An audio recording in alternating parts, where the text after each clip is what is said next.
Hola, muchas gracias. Bueno, pues muchas gracias a Italcol por la invitación y gracias a todos ustedes por estar atendiendo pues esta conferencia de hoy. Una pregunta quiero hacer antes de comenzar y es, ¿cuántos, bueno, tenemos productores de granja? Nada más quiero que paren la mano, levanten la mano. Los que tienen granja, que son productores o trabajan en una granja, en granja, directamente en campo, ¿ok? No en universidad, no, ok. Y de esas granjas, todos los que levantaron la mano, ¿cuántos tienen veterinario? ¿Un veterinario a cargo?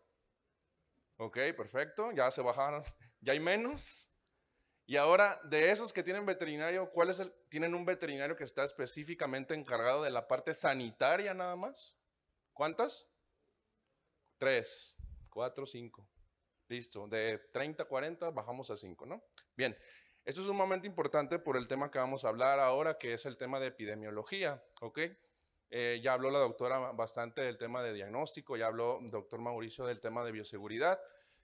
Y en el tema de los niveles de prevención de las enfermedades tenemos 3 niveles, ¿sí? Dentro de estos niveles, el nivel 1 es parte de la promoción de la salud, del tema de bioseguridad. Dentro del mismo nivel 1 tenemos la parte de la vacunación. ¿Qué estamos haciendo ahora en cuanto a prevención de enfermedades?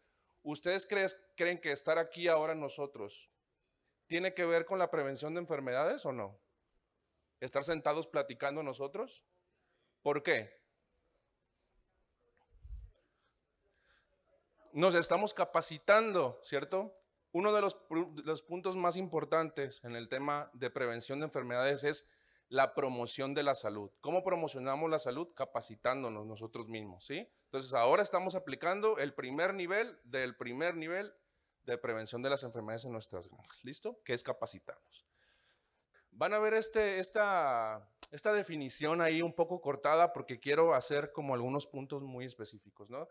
Dice, ¿qué es epidemiología? Epidemiología es el estudio de la distribución y determinantes de estados y eventos relacionados con la salud en poblaciones específicas. Y ahorita vamos a ir yéndonos un poco más específico a cada uno. Dice, ahora, la epidemiología es el estudio científico, sistemático y basado en datos, ¿sí? Eso quiere decir que nosotros tenemos que generar información para que esto se lleve a cabo. De la distribución, frecuencias, patrones, tendencias de los procesos de enfermedad, ¿listo? Y determinantes, dice, causas o factores de riesgo. ¿Cuántos de nosotros hemos identificado factores de riesgo? Hemos hecho una estimación de riesgos con un análisis puntual, decir, este es un riesgo, esta es mi nivel de riesgo muy alto, muy bajo, y por lo tanto yo voy a establecer este control, acepto mi riesgo, no lo acepto, o no voy a establecer un control. Hay que irlo pensando, ¿no? Y dice eventos relacionados con la salud, pero no solamente de enfermedades, tenemos que saber qué factores nos dan salud también, no solamente hablar del tema de enfermedades, ¿sí? Muchas veces nos vamos a lo enfermo, lo enfermo, lo enfermo. No, ¿qué me está determinando que mi peso esté sano también? Y eso es algo también importante que tenemos que considerar. Y en poblaciones específicas, ¿cierto? Global, continente, país, estado y granja. Esta presentación la quiero hacer más orientada a la granja, ¿sí? A las cosas que nosotros podemos analizar en granja que nos puedan ayudar a tomar ciertas decisiones, ¿listo? Entonces, esa es de forma general, pues la definición de epidemiología. Ya vieron cómo la fuimos desglosando y que es una fase científica, o sea, es un tema de análisis de información, no es solo, pues tiene tal enfermedad y listo. ¿Cómo se distribuye esa enfermedad en el tiempo?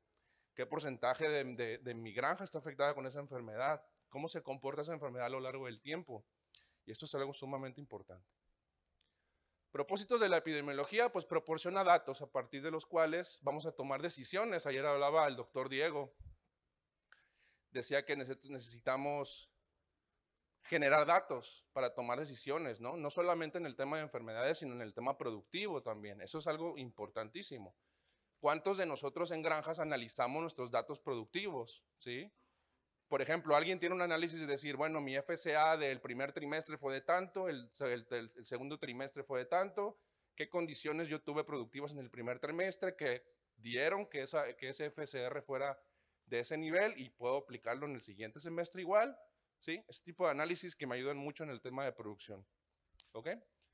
Entonces, bueno, en el caso de epidemiología, nos va a ayudar a tomar decisiones, dirigir o diseñar actividades de prevención, control y o erradicación en el caso de que sea una enfermedad que pueda ser erradicable. En el caso de organismos acuáticos, pues suele ser complicado esto de la erradicación, ¿no? Entonces vean aquí un pequeño esquema, tenemos datos, datos, datos, estos datos al fin de cuentas me van a generar información y esa información me va a ayudar a tomar decisiones, ¿sí? Esto es el propósito principal de este tema epidemiológico. Dice, bueno, otros puntos muy específicos, descripción. Un propósito es describir, ¿sí? Caracterizar las enfermedades en la población mediante frecuencias y tendencias, explicar, ¿sí? El agente causal y cuáles son los factores que se asocian a que este proceso, este microorganismo, este agente me esté generando un proceso de enfermedad. Predecir, ¿sí? Tener frecuencias, distribución histórica de las enfermedades a lo largo del tiempo, el año pasado. ¿Quién tiene un gráfico, por ejemplo, de comparación de mortalidad de hace 3 años con lo actual? ¿Y quién dice, bueno, hoy en comparación con hace 2 años, en porcentaje, estoy en este nivel? ¿Estoy en un nivel óptimo o no? ¿Es más o es menos? Eso es importantísimo que lo analicemos. Pero muchas veces ni siquiera se toman los parámetros de mortalidad, ¿sí? Muchas veces no se recolecta la mortalidad y decía el doctor Mauricio que es algo sumamente importante. Si no notamos, nosotros registramos cuánto alimento estoy dando y cuánta mortalidad, no estoy haciendo producción, ¿sí? No estoy conociendo mis parámetros productivos y esos son los más importantes. Prevenir y controlar las enfermedades en la población afectada. Entonces, yo entendiendo todo esto, yo puedo establecer medidas de prevención y ahí es donde vienen los niveles de bioseguridad, decir, bueno, yo no acepto un riesgo que un asesor o una persona internacional entre a mi granja y traiga una enfermedad de otro país, entonces yo voy a establecer un control ahí. ¿Cuál sería un control? En un acceso de una granja, ¿cuál sería un control? Ya lo dijo Mau. Un pediluvio, incluso decirle, a ver, usted si viene de internacional no puede entrar a la granja en 2 días o tiene que haber estado por lo menos 3 días sin haber ido a una granja. Además, cuando llegue le pongo sus botitas, le desinfecto sus manos y no toque mis peces, ¿no? Porque se da mucho que viene el internacional y, ay, qué bonitos, y los agarran ahí en la pecera y no, esto no tiene que ser así, ¿cierto? Entonces, como decía la doctora Paula, uno mismo tiene que ser consciente de esto, ¿no? Uno mismo tiene que cuidar esa parte de bioseguridad. Y algo importante que quiero poner aquí, hablando de bioseguridad rápidamente, es que la bioseguridad no solamente es protegernos de que entre algo a nuestra granja, sino también evitar que lo que tenemos nosotros salga. ¿Cuántos de ustedes cuando llega una visita a la granja, bueno, sí desinfectan los zapatos y todo, pero cuando va a salir la persona, ¿qué hacen? Que te vaya bien, ¿no? Se acabó, listo, gracias por visitarnos y que te vaya bien. No, ahí tenemos que establecer otro punto para evitar que ahora este individuo saque esos microorganismos de mi granja y sea un potencial hacia otras unidades productivas, ¿cierto? Y eso no lo hacemos. De forma general no se hace, ¿no? Entonces, ¿cuáles son sus usos? Diagnóstico situacional de la población, ¿sí? El tema epidemiológico nos ayuda a diagnosticar la situación sanitaria de una unidad, estudiar históricamente la población mediante la distribución, las patrones, las tendencias, identificar, estimar factores de riesgo, diseñar, ejecutar o evaluar programas de prevención, control y erradicación, y pues, describir algo que se llama historia natural de la enfermedad, que es un concepto epidemiológico que tiene que ver con el comportamiento de una enfermedad desde que inicia hasta que culmina, ¿no? Entonces, vean, ya doctora puso unos esquemas mucho más actualizados que el mío. Yo solamente puse este esquema para decir que no vamos a hablar de un tema epidemiológico como hablándolo de la forma global, ¿no? Hablando de diagnósticos de PCR y decir que la distribución mundial es esta, que hay tal potencial. Ese es un punto importante, sin duda, pero vamos a irnos más a lo que podemos hacer a nivel de campo. Entonces, ¿cómo obtenemos información epidemiológica? ¿Quién me puede decir cómo podemos obtener este tipo de información? ¿Haciendo qué? Yo quiero obtener datos. O sea, por ejemplo, si estoy produciendo, genero datos. ¿Qué datos genero? Mortalidad, índice de mortalidad, lo alimento que di diario, y ese alimento que di diario nos da la ganancia de peso, nos da el crecimiento diario, etcétera, ¿no? Specific growth rate, etcétera. Pero en el tema epidemiológico, ¿cómo podemos obtener información? En cuanto a enfermedades, haciendo diagnóstico, ¿cierto? Hay que hacer diagnóstico. Y aquí es donde yo preguntaba al inicio cuántos veterinarios hay encargados de la parte sanitaria en la granja. Había, no sé, 30, 40 granjas y en 5, 4 había un veterinario que estaba trabajando específicamente en esto. Y eso es sumamente importante de tener en cuenta. Entonces, en el caso del diagnóstico, vamos a hablar muy general, ¿no? Hacemos una selección de una unidad productiva, trasladamos al sitio, hacemos una inspección clínica de esta enfermedad, que es sumamente importante, ver cómo se comporta, qué signos tiene, dónde está la unidad productiva, perdón, los peces, si están en la entrada, en la salida de agua, si están nadando de forma errática, si están en la superficie, en el fondo, si hay mortalidad en fauna silvestre, solamente es mortalidad en los animales que se están produciendo. Hacemos un estudio post-mortem, ¿no? Hacemos la necropsia, la evaluación externa de las lesiones, qué lesiones estamos observando a nivel macro. Hacemos una incisión, vemos las lesiones internas, ¿no? Bueno, tomamos peces para diagnóstico, perdón, y hacemos reportes, información, ¿no? Reportes de caso, hacemos una evaluación diagnóstica y emitimos un presuntivo, ¿sí? Un presuntivo diagnóstico con base en las técnicas que se puedan tener. Ahora, de los veterinarios que están en la parte sanitaria, ¿quién tiene un microscopio y quién tiene posibilidad de hacer diagnóstico en campo? ¿O cuál es la base, digamos, diagnóstica? Es necropsia, me imagino, ¿no? ¿Qué más hacen aparte después del diagnóstico ahí? ¿Y cómo dice usted que está sano? ¿Qué hace para decir que está sano? O sea, toma animales aparentemente sanos, ¿cierto? Pero en el caso de las enfermedades, cuando hay un brote de enfermedad, ¿qué hacen?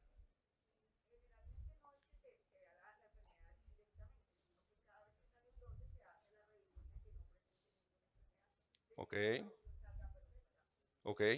Pero tienen un programa de monitoreo constante de la parte de tratar de identificar que está sano, pero de lo enfermo. Ok, exacto. Entonces, eso es importante, que la granja tiene que tener, además de un plan veterinario, ¿no? Una estrategia de un plan veterinario de salud, tiene que haber un programa de monitoreo sanitario, ¿no? De evaluación de lesiones, de evaluación de enfermedades, para que veamos ahora cierta información que nos puede generar, ¿no?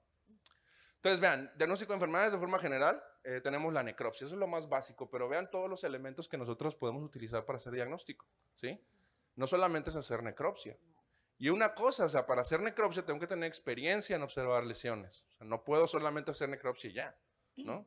Pues tal vez de repente a uno que está en el diagnóstico, al doctor Mauricio, a la doctora Paola, seguramente le llegarán fotos de repente. Mire, doctora, estoy viendo esto, mira, Mauricio. ¿Qué crees que sea? ¿Qué me recomiendas, no? Y eso obviamente es bueno, pero muchas veces los veterinarios que están haciendo diagnóstico no están capacitados para hacer diagnóstico. No solamente abrir un pez y verlo y tomarle una foto o inferir por cierta lesión qué enfermedad es. Es un proceso diagnóstico. Entonces, vean, en el caso de necropsia hay citología, hematología, histopatología, micro, PCR, biología molecular, virología, toxicología, incluso puede ser una enfermedad toxicológica, no necesariamente viral, no necesariamente bacteriana, ¿no? Entonces tenemos todas estas herramientas y díganme cuántas usan de ustedes, todas estas herramientas que tenemos, cuántas se usan. Una muy importante en campo es la citología. Vean un ejemplo muy rápido de diagnóstico. Yo tengo un pez de 600 gramos que tiene un nado errático, que tiene exoftalmia, hago la necropsia y tiene una meningitis, ¿no? Dicen el cerebro licuado, le dicen, ¿no? Tiene una meningitis. Si hago una citología, yo hago una impronta, veo que hay cocos gram positivos, ¿qué es lo más probable que sea? Streptococosis, ¿no? Ahora, ¿qué falta de ahí determinar exactamente qué serotipo, qué agente es, si es un INEA, una galactia o qué serotipo es el que está involucrado? Pero de forma presuntiva yo tengo que es una streptococosis. Con una herramienta tan sencilla, la citología te toma 3 minutos hacer la tinción. Lo que hay que aprender es a evaluar esta laminilla, ¿no? Eso es no tan complicado, pero hay que entrenarse. Bien, empezamos a generar evidencia epidemiológica ya de los parásitos, de ese tipo de cosas. ¿Quiénes tienen criaderos? ¿Criaderos? ¿O alevineras? No sé cómo, ¿alevineras les dicen? Y ahora, todos los que tienen alevineras, ¿quiénes revisan parásitos? ¿Quiénes saben cuándo es una tricodina, un dingirodáctilo, un ciclidogirus? Ok. A ver, allá, que dijo que sí. Más o menos, ¿no hay un micrófono por allá que le puedan prestar como para...? ¿No? Por favor.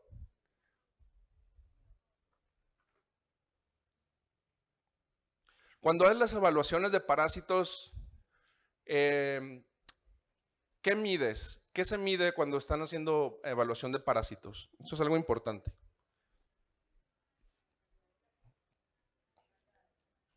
Allá, el que tiene la manita levantada, por favor. Vamos a ver qué nos dice. Sí, nosotros hacemos una evaluación de parásitos, ¿no? ¿Qué evalúas? ¿Qué evalúas? Mucho gusto, mi nombre es Diego. Gracias. Soy médico veterinario y pues en el laboratorio, cuando se hace una entrega de larvas, se hace una revisión microscópica de ellos, ¿verdad? Lo más común que uno encuentra en laboratorio es Gyrodactylus y Dactylogyrus, pero, pero también se encuentra tricodina, es lo que uno puede percibir. Es un compromiso de parte mía con el cliente entregarle un buen producto, ¿sí? Claro. En este caso, pues un ser vivo. Entonces, pues, eh, o sea, ya, yo arranqué la empresa, pues, y se hacen monitoreos en cada entrega para, primero que todo, corregir el problema, ¿verdad? Ahora es evitar que suceda el problema. Eh, Fui formado con esa condición. Soy médico veterinario, pero también zootecnista. Entonces, en la zootecnia se evita ese problema. Claro. En caso de ya levinos, pues ya se llegan unos signos que se pueden percibir en cada una, si es tricodina, si es girodáctilo, dactilogiro, y de ahí, pues lo que uno hace es, pasando a los signos, se hace una revisión también en microscopio, se hace una supervisión si se sospecha la enfermedad, entonces lo que hace es, bueno, si es ticodina, me dirijo a tales lugares, si es girodáctilos, me dirijo a tales lugares, ¿sí? La evaluación que haces es positivo o negativo nada más. Lo que hago también es ¿Cuentas los parásitos, en por ejemplo? cantidad, sí. ¿Cuentas? Eh, Y ese valor que tú cuentas, ¿qué te da? Que, o sea, digamos, tú cuentas 5 tricodinas en un pez, ¿eso qué? ¿O bueno, cuentas 10? ¿Eso qué? ojalá encontrara 5 hay veces. Bueno, Encuentra muchísimo. generalmente encuentras 100 ahí andando, Sí, ¿no? en realidad, Pero un ejemplo, que encuentres 10, 20, digamos, 30, en ¿eso mi qué? condición, yo encontrar 5 o 10 para mí pues es un problema, ¿verdad? Pero para mí es tolerable y lo puedo manejar. Me asusto mucho cuando yo llego a encontrar ya 100, que es muy frecuente cuando uno Claro, se aparta de unos buenos procesos. claro. Entonces es allí cuando llego, hago un tratamiento, pierdo cierta cantidad de individuos solo por hacerlo, pero salvo los que si no lo hago, se van a morir de verdad.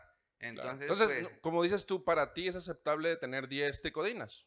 eh, Y eh, hay escalas en la información que te dicen de 0 a 3 es leve, sí, de 3, pero realmente 0 a 3 es leve. O realmente, o a lo mejor en una granja, o depende de la gente incluso. Tal vez 10 es muy grave, ¿no? Pero depende de la granja, sí, ¿sí? Depende mucho. Hay estándares, obviamente, con los que uno se basa, pero hay que empezar a generar información. Gracias por la participación. Hay que generar información. Entonces, en el caso del tema de parásitos, este es un tema de parámetros ecológicos que se miden, ¿sí? Uno de ellos importante es la intensidad media. ¿Qué te dice la intensidad media? Que si yo reviso, digamos, 100 peces, y esos 100 peces, bueno, una prevalencia sería que 50 de ellos estén positivos, ¿cierto? Una prevalencia del 50%. De los 100 que yo revisé, 50 estaban positivos. Prevalencia.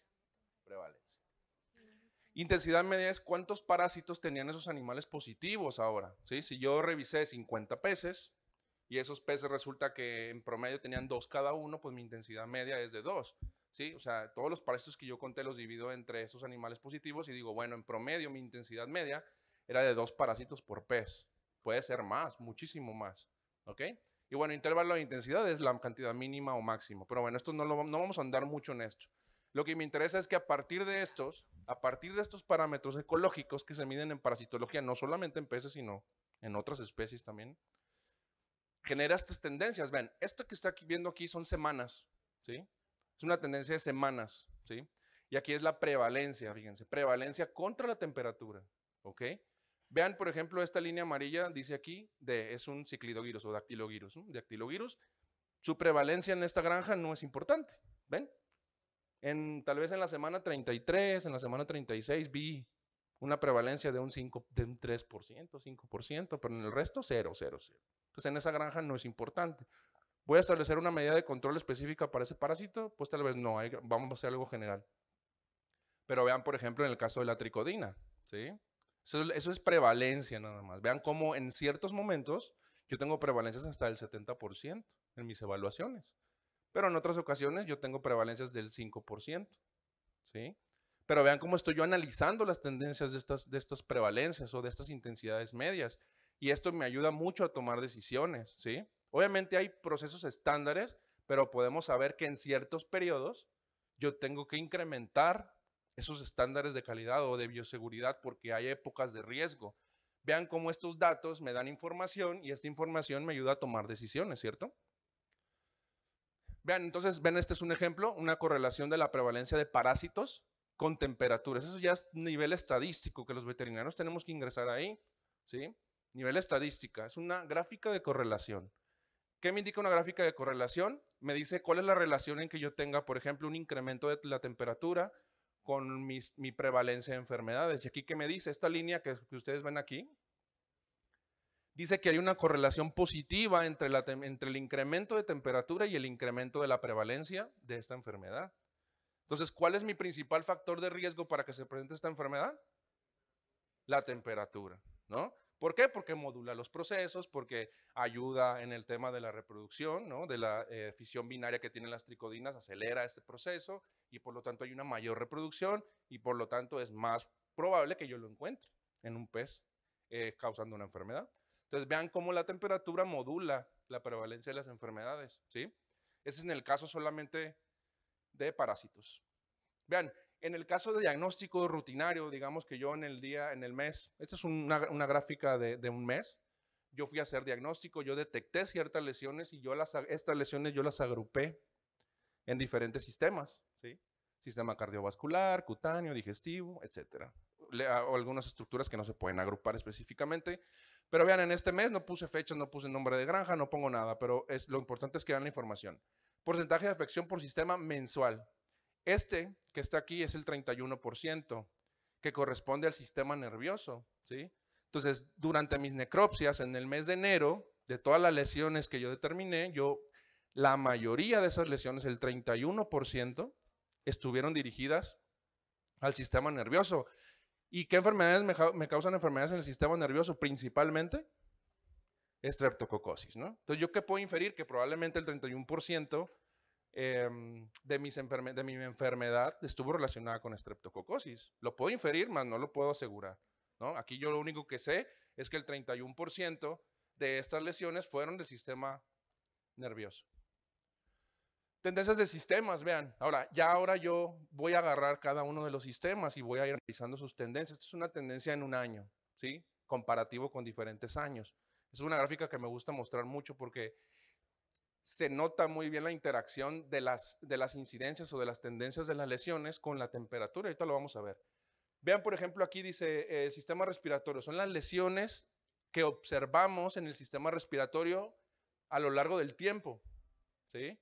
Entonces digamos que yo veo, tan fácil como que pónganse a ver, vean 100 branquias al mes durante un año y pongan qué es lo que observan y pueden encontrar algo así.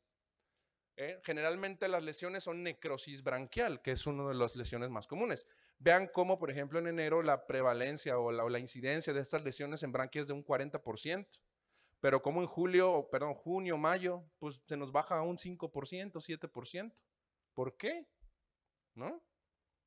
Entonces aquí nosotros entendemos que las lesiones tienen un curso, ¿sí? Porque las enfermedades van cambiando dependiendo de la temporada del año. Y por lo tanto, lo que yo digo siempre, no podemos producir igual todo el año. Y eso es algo que se hace. Siempre la bioseguridad es la misma todo el año. Nunca intensificamos la bioseguridad en ciertas épocas. Y eso es algo importante. Esto nos dice que hay que establecer medidas específicas para épocas frías, por ejemplo, en este caso, porque la temperatura en estas unidades viene así. ¿Sí? Vamos a ver la otra gráfica. Bueno, vean, distribución mensual. Vean, en enero, estas son mis enfermedades, ¿no? Vean, aquí, por ejemplo, en este caso, una enfermedad mixta, columnariosis con septicemia hemorrágica asociada a aeromonas, era una de las más prevalentes, ¿no? Entonces, yo sé que en enero la enfermedad que más me impactó fue una enfermedad mixta, que tenía lesiones asociadas a columnaris y lesiones asociadas a una septicemia hemorrágica por aeromonas, pseudomonas, etcétera, ¿no? Recuerden que esos son presuntivos, pero nosotros tenemos que apoyarnos en los laboratorios para confirmar esos diagnósticos, pero podemos ir trabajando con presuntivos. Julio, vean la diferencia en el mismo año, pero ahora en julio. ¿Qué tenemos aquí? Estreptococosis, ¿no? Estreptococosis con columnariosis, ¿sí? Un cuadro mixto de enfermedad y son los más feos, son los más agresivos. Vean, en este caso el porcentaje es menor puramente asociado a streptococos, pero vean cómo en julio cambia todo este patrón, cómo en enero tenemos una gama más amplia de patógenos y en julio pues ya tenemos una gama más limitada, ¿no? Vean, este otro gráfico me encanta, vean. Esa es la prevalencia de enfermedades de distribución mensual a lo largo de todo el tiempo, ¿sí? Ahora yo es una gráfica de barras acumuladas donde yo tengo una lista de todas mis enfermedades asociadas a vacunación, saprolegniasis, cuadros mixtos, inoculación de patógenos por la vacunación, etcétera. Y vean cómo se van distribuyendo estas enfermedades, cómo van cambiando a lo largo del tiempo, ¿no? Vean, por ejemplo, esta naranja aquí tienes un, creo que era Flavobacter, aquí está, columnares con septicemia hemorrágica, pero vean cómo esta naranja ya no está en agosto, ya no está, ¿no? Ya ese patógeno ya no me importa en agosto, ya no está, no me está generando un proceso importante. No que tengo que descuidarme de ese patógeno, no, pero no es lo principal que me está generando procesos de enfermedad. En cambio, vean que la mayoría está asociada a streptococosis, ¿cierto? Distribución por talla, importante. Y eso solamente estamos hablando de temas de enfermedades, ¿no? Vean por talla, ven eso azul, esto azul que está aquí. Eso azul dice que es columnaris, ¿sí? Pero vean cómo a partir de los 300 gramos ya no está, ¿sí? Entonces en los libros bien dicen, generalmente la columnariosis es una enfermedad de animales pequeños, ¿no? Menos de los 300 gramos. Y como dijo la doctora Paola, ya esto está cambiando, pero ¿cómo vamos a saber si está cambiando si no analizamos estas tendencias? ¿Sí? Ya sabemos que hay animales de 1 gramo, hasta hay los huevos que han de estar infectados de 1 A, ¿no? Pero ¿cómo sabemos esto? Hay que estar analizando esta información, ¿cierto? Bueno, y vean cómo a partir de los 300 gramos ya los procesos de enfermedad son completamente distintos, ¿no?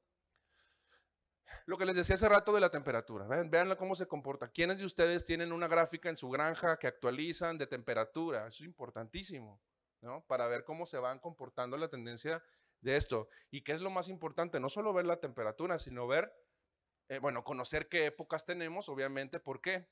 Porque va a haber enfermedades muy propias de esta época, como ya lo vimos en la gráfica que les mostraba de enero, febrero, marzo, la distribución. Va a haber enfermedades propias de la época fría, digamos, entre comillas, porque no está fría, ¿no? Está apenas para bañarse un a gusto. Pero hay enfermedades que se dan en los periodos de transición térmica también, ¿no? Cambian, viran, es muy distinto el tipo de proceso dependiendo de la temperatura. Entonces ahora vean esta gráfica, espero que la puedan ver bien. Esto amarillo, sí, se ve mal, ¿verdad? Es que como que hay que apagar la luz, ¿no? De ahí, esa luz de ahí para que se ve, ¿sí? Bueno, vean, esta es una gráfica interanual, digamos, de enero, aquí está enero y acá está enero. Vean cómo la temperatura sube, vean, creo que ya se ve mejorcito. La temperatura sube, si pueden apagarlas incluso más, por mí no hay problema que no me vean, que me escuchen es suficiente. Vean cómo la temperatura va subiendo y vean cómo, por ejemplo, las lesiones asociadas a columnariosis va bajando, ¿sí? Cuando la temperatura ambiental, que es la columna amarilla, es baja, ¿sí? La temperatura es más baja en comparación con acá, la prevalencia es más alta, pero cuando la temperatura sube, ahora, columnares baja, ¿no? Baja. ¿Qué pasa con estreptococosis? Estreptococosis, va subiendo la temperatura y vean esta tendencia, cómo sube. Baja la temperatura, baja. Empieza a subir, sube. Entonces, esto es epidemiología, es analizar la información, pero ¿cómo analizo la información si no la tengo? Hay que analizar la información, hay que generar ese tipo de información, ¿ok? Ahora, ¿qué es un canal endémico? No sé cuánto tiempo tengo, pero creo que voy lento, no sé si voy bien o muy rápido. Está otro tema que es el canal endémico. ¿5? Ok, voy rápido. Un corredor o canal endémico permite representar gráficamente la incidencia actual de una patología. Lo hemos estado aplicando no solamente a patologías, sino a los propios índices de mortalidad. Ahorita lo vamos a ver rápido. Dando lugar a detección temprana de cifras anormalmente altas, ¿sí? ¿Cuándo podemos decir, no, esto está demasiado alto en comparación con otros años? Es con el canal endémico. El canal endémico te dice, por ejemplo, con base en un histórico de prevalencias o de incidencias de enfermedades, en qué punto estamos. ¿Estamos en una zona de éxito, una zona de alarma, o una zona epidémica, o es una zona de seguridad, así como que, ahí voy bien, no me estoy yendo, ¿no? Por la tangente. Y hay diferentes estrategias para poder obtener estos valores. Otra vez, veterinario es un tema estadístico.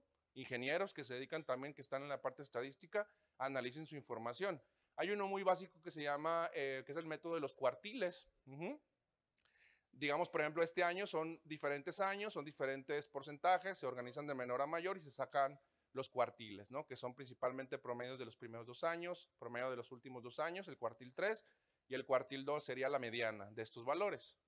Esto que me permite generar este tipo de gráficos.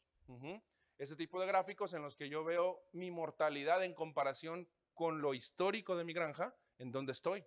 ¿Sí? Vean esta granja, por ejemplo, que en julio, en comparación con los otros años, estaba en una zona de éxito. ¿Qué hice yo para que ahora estuviera en una zona de éxito? En este caso, la granja lo que hizo fue vacunar. Vacunar, y ahora su mortalidad está en una zona de éxito. Pero vean cómo la estrategia de vacunar ayudó en que esta mortalidad estuviera en la zona de éxito, pero acá pues no hemos podido controlar, seguimos en zonas de alarma, seguimos en zonas de epidemia, ¿sí? Enfermedades que no hemos podido controlar. Entonces hay que trabajar ahora sobre esto. ¿Ya? Vean en el caso del canal endémico de forma semanal, ahora ya semanal. Vean cómo va, lo histórico es lo del fondo, eso estadísticamente es un histórico. Ajá. Y vean cómo mi mortalidad va yendo. Bueno, en el caso de la semana 9 estuve en una zona de epidemia, ¿no? Completamente, se me estaba muriendo todo, ahí habrá que ver qué gente era, etcétera.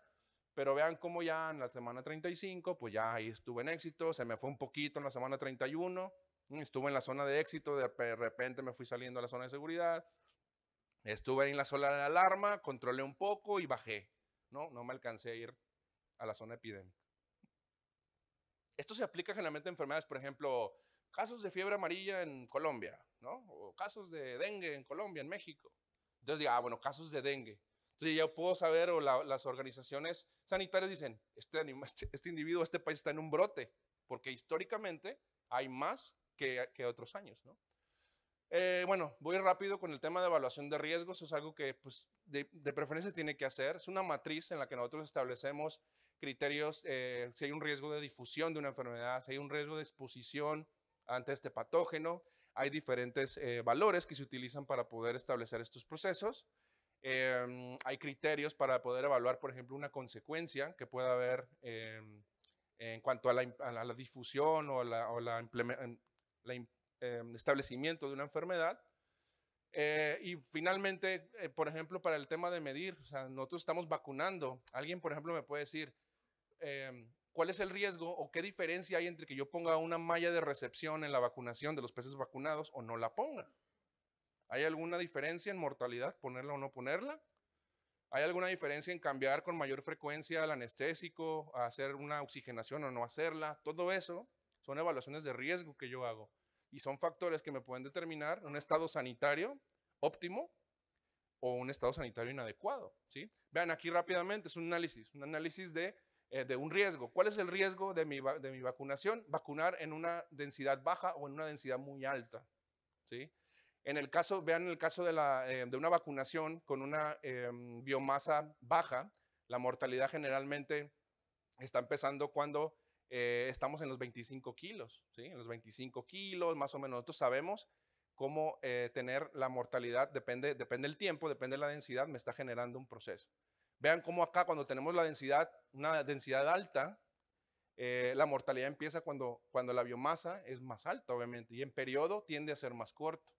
Entonces, este tipo de gráficos lo que nos ayuda a decir, bueno, si yo tengo una vacunación en una densidad muy alta, probablemente mi mortalidad va a empezar antes que en una que tiene una densidad baja. Entonces, me ayuda a tomar decisiones. Pero ¿quién experimenta con esto? ¿Quién dice, voy a hacer una vacunación con densidad baja y con densidad alta y vamos a ver qué? Voy a hacer una vacunación utilizando eugenol y utilizando metanosulfonato de tricaína para ver qué diferencia hay. Todo esto es epidemiología, es analizar la información y con esto poder tomar decisiones. Bueno, les agradezco mucho la atención, espero que les haya gustado. Esto realmente es algo muy práctico. Gracias.